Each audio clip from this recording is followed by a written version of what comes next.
जब हम कहते थे कि बलूचिस्तान के लोग स्मगलर नहीं हैं, वो अपना काम करते हैं, अपना रोजगार करते हैं, लेकिन यहां कहा जाता था नहीं, ईरानी फ्यूल जी वहां से स्मगल होके आ रहा है। हम कल जंग हुई है ईरान में, मजे की बात है कि पूरे बलूचिस्तान में 1 लीटर पेट्रोल नहीं मिल रहा। उसकी वजह यही है, सबूत यही है कि पाकिस्तान के जितने भी फ्यूल कंपनीज है वो अपना फ्यूल यहाँ बेचते हैं और उसके ऊपर किराया कमाते हैं और बलूचिस्तान वालों को बदनामी के नाम देते हैं। दूसरी जगह बलूचिस्तान का बच्चा, बलूचिस्तान का बुजुर्ग, बलूचिस्तान का नौजवान इस उम्मीद के साथ, इस स्टेट के साथ बंधा हुआ है कि उसको उसकी जिंदगी की सारी सहूलतें मिलेंगी। लेकिन पाकिस्तान के मुख्तलिफ पोर्ट्स पे इंपोर्ट हो रहा है, लेकिन बदकिस्मती से बलूचिस्तान में बॉर्डर ट्रेड बंद किया गया है। लोग कहते थे कि जी यहाँ पढ़े लिखे लोग नहीं है। बलूचिस्तान का हर बच्चा अल्लाह का शुक्र है पढ़ा लिखा है। नहीं, मेरा ख्याल है ठीक नहीं हुआ। अभी आप इधर ही आ जाइए।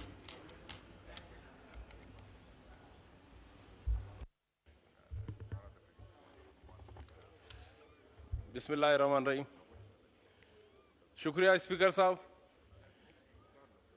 स्पीकर साहब, बजट तो हर साल पेश होते हैं और बजट में हमेशा कोशिश ये होता है हर मुल्क में कि उसके माशी तौर पे मुल्क मुस्तकिम रहे और उसके लोग खुशहाल रहें। लेकिन बदकिस्मती से जिस हलके से, जिस सूबे से मेरा ताल्लुक है, उस सूबे का नाम हमेशा इस बजट में तो आता है, लेकिन उसमें कुछ वो चीजें नहीं होती हैं जो ग्राउंड पे मौजूद होनी चाहिए। आज पाकिस्तान के मुख्तलिफ पोर्ट्स पे इंपोर्ट हो रहा है, लेकिन बदकिस्मती से बलूचिस्तान में बॉर्डर ट्रेड बंद किया गया है। जब हम कहते थे कि बलूचिस्तान के लोग स्मगलर नहीं हैं, वो अपना काम करते हैं, अपना रोजगार करते हैं, लेकिन यहां कहा जाता था नहीं, ईरानी फ्यूल जी वहां से स्मगल होके आ रहा है। हम कहते थे कि जिंदगी गुजारने के लिए फ्यूल की जरूरत है। पाकिस्तान के जितने भी कंपनीज हैं वो बलूचिस्तान के पेट्रोल पंप्स को फ्यूल नहीं दे पाते हैं। कल जंग हुई है ईरान में, मजे की बात है कि पूरे बलूचिस्तान में 1 लीटर पेट्रोल नहीं मिल रहा। उसकी वजह यही है, सबूत यही है कि पाकिस्तान के जितने भी फ्यूल कंपनीज है वो अपना फ्यूल यहाँ बेचते हैं और उसके ऊपर किराया कमाते हैं और बलूचिस्तान वालों को बदनामी के नाम देते हैं। दूसरी जानिब पाकिस्तान में रहने वाला हर बच्चे का हक है कि उसे जिंदगी की सहूलतें मिलनी चाहिए। ऐसे ही बलूचिस्तान के बच्चे को भी हक है कि उसको सहूलत मिलनी चाहिए। एक तरफ हम रेकोदिक, सेंदक और उसके साथ साथ सुई की बात करते हैं, और दूसरी जानिब हम ना तो रेकोदिक के आसपास रहने वालों की जिंदगी तब्दील कर सके, ना ही हम सेंदक प्रोजेक्ट खत्म होने को है, ना हम आज तक वहां कोई माइनिंग यूनिवर्सिटी बना सके। क्या रख्शान जो पाकिस्तान का सबसे बड़ा हल्का है और हल्के से वास्ता और ताल्लुक मेरा अपना है, वहां से मैं हूं, 1 लाख स्क्वायर किलोमीटर पे है। केपी के 1,01,000 स्क्वायर किलोमीटर है, मेरा हल्का 1 लाख स्क्वायर किलोमीटर है, जिसमें चागी, नोशकी, खारान, वाशुक डिस्ट्रिक्ट आते हैं, जो जमीनी लिहाज से माला माल है, जिसके अंदर दुनिया के वो खजाने मौजूद है। और उस उम्मीद के ऊपर हम सब के सब यहाँ लगे हुए हैं कि उस खजानों से हम पाकिस्तान के सारे कर्जे भी माफ करेंगे और हम पाकिस्तान को एक दिफाई और एक मजबूत मैशत वाला मुल्क बना के पूरी दुनिया को हम पेश करेंगे। लेकिन बदकिस्मती के साथ ना तो मेरे हल्के के लोगों के पास पानी है, ना वहाँ बिजली है, ना जिंदगी की बाकी सहूलत है। हमने बड़ी कोशिश की कि SPSDP में एक दानिश स्कूल आए, हमने बड़ी कोशिश की कोई अच्छा सा हॉस्पिटल हमारे पास आए, लेकिन बदकिस्मती प्रोजेक्ट के बारे में तो पूरी दुनिया में हम बात कर रहे हैं, लेकिन बलूचिस्तान के और रख्शान के बच्चे के लिए हम कुछ नहीं दे पा रहे हैं।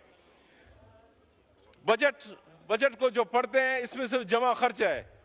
लेकिन बदकिस्मती से अगर रोड नेटवर्क के लिए हम देखते हैं तो बेसेमा खारान 120 किलोमीटर रोड है और उस 120 किलोमीटर रोड को पिछले 3 दफा बजट में रिफ्लेक्ट होके आ रहा है और उसके लिए सिर्फ और सिर्फ 50 लाख रुपए रखे गए हैं।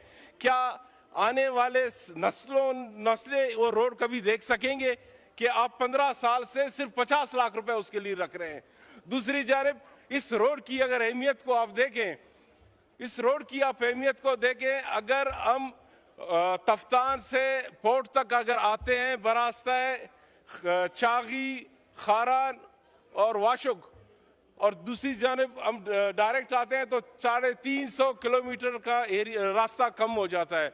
लेकिन ये सारे बातें हम कमेटियों में भी कर चुके हैं, मिनिस्ट्री को भी बता चुके हैं, लेकिन बदकिस्मती के साथ वही पुराना कि बलोचिस्तान में ना तो सिर्फ 50 लाख रुपए रख के जी इससे हम करेंगे। हम नहीं कहते हैं कि सिंध को मोटरवे ना दे, हम नहीं कहते हैं कि पंजाब को ना दे, लेकिन हमें जरूर कहते हैं कि बलोचिस्तान को खुदारा बलोचिस्तान का हक दें। बलोचिस्तान का बच्चा, बलोचिस्तान का बुजुर्ग, बलोचिस्तान का नौजवान इस उम्मीद के साथ, इस स्टेट के साथ बंधा हुआ है कि उसको उसकी जिंदगी की सारी सहूलतें मिलेंगी। लेकिन बदबख्ती यही है कि जब भी माशी बजट आता, अब इस वक्त हमने जो प्रोजेक्ट्स दिए हमें एक ही जवाब दिया गया कि जी आप अपोजिशन में तो लिहाजा आपका हक नहीं है। भाई मेरा हक नहीं है, मैं अपोजिशन में हूं, लेकिन मेरे हल्के में रहने वाले लोगों का हक है। मेरे हल्के में जो माइनिंग सेक्शन है जिसकी उम्मीद से पूरा पाकिस्तान इस उम्मीद में है, लेकिन मेरे उस बच्चे को अगर पानी पीने का हक नहीं मिलता है, उसे स्कूल और कॉलेज नहीं मिलता है, तो क्या मिलता है? चागी के नाम पे हम फख्र करते हैं, चागी के सीने में एटम बम है, लेकिन बदकिस्मती से आज के दौर में भी चागी में एक भी कैडेट कॉलेज नहीं है, जिसके बारे में मैं पिछले टेनवर में बोल बोल के थक गया। हमारे टेनवर चेंज हो रहे हैं, पीएचडी चेंज हो रहा है, लेकिन ना हमारे इलाकों का हालत तब्दील नहीं हो रहा है। खुदारा दूसरा डिस्ट्रिक्ट हमारा आता है वाशुक में कॉलेज नहीं है। खारान में एक यूनिवर्सिटी की जरूरत है जिसके लिए जमीन मुख्तस की गई, लेकिन जंग यही है कि जी ये बलोचिस्तान का मैटर है, ये फेडरल का मैटर है, ये बलोचिस्तान करेगा, ये फेडरल करेगा। हमें ना बलोचिस्तान से वास्ता है ना वफाक से वास्ता है, हमें वास्ता सिर्फ इस बात से कि हमारे बच्चों की भूख कैसे खत्म होगी, हमारे नौजवानों की मायूसी कैसे खत्म होगी और हमारे नौजवान किस तरीके से जाके एक बाइज्जत जिंदगी गुजार सकेंगे। बलोचिस्तान का बच्चा पढ़ा लिखा बच्चा है, बलोचिस्तान का बच्चा वो बच्चा नहीं रहा। लोग कहते थे कि जी यहाँ पढ़े लिखे लोग नहीं है, बलोचिस्तान का हर बच्चा अल्लाह का शुक्र है पढ़ा लिखा है, अपनी मेहनत से कोशिश करता है। लेकिन हम बलोचिस्तान के लोगों को अगर मौके हम देंगे तो बलोचिस्तान का ही आग भी खत्म होगा। यहाँ बजट में अगर हम देखते हैं ऐसा लगता है कोई 10 से 15% लोगों के लिए बजट बनाया गया जो खुशहाल है। अगर एग्रीकल्चर सेक्शन को अपना देखते हैं बलोचिस्तान के, तो सोलराइजेशन पे हम बलोचिस्तान के सारे जमींदार जा चुके हैं। दूसरी जानिब सोलर के ऊपर उठा के टैक्स लगा दिया, बिजली नहीं है, सोलर पे आप टैक्स लगा रहे हैं, कारोबार नहीं है। और बलोचिस्तान के ये हमारी खुशकिस्मती है, ये मेरे हल्के वालों की खुशकिस्मती है कि 400 अफगानिस्तान का बॉर्डर हमारे साथ है और 700 किलोमीटर ईरान बॉर्डर हमारे साथ है। लेकिन हमारे लोग ईरान और अफगानिस्तान ट्रेड पे काम नहीं कर सकते हैं। हम क्यों इन ड्राई पोर्ट्स को ओपन नहीं कर सकते? हम क्यों उस पर काम नहीं कर सकते? अगर बलोचिस्तान के लोगों को बॉर्डर ट्रेड की इजाजत दी जाती है तो मुझे नहीं लगता कि बलोचिस्तान के किसी भी शख्स को बलोचिस्तान से बाहर किसी नौकरी या किसी काम के लिए निकलना पड़े।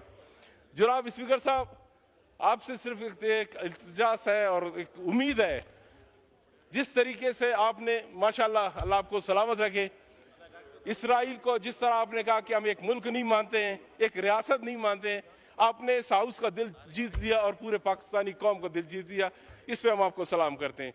लेकिन दूसरी जानिब हम ये भी आपसे उम्मीद रखते हैं कि हम यहाँ जितने भी मेंबर्स हैं, ख्वाह अपोजिशन में या गवर्नमेंट में हैं, अगर स्टेट के साथ बात होती है उसके लिए आपको रास्ता देना होगा।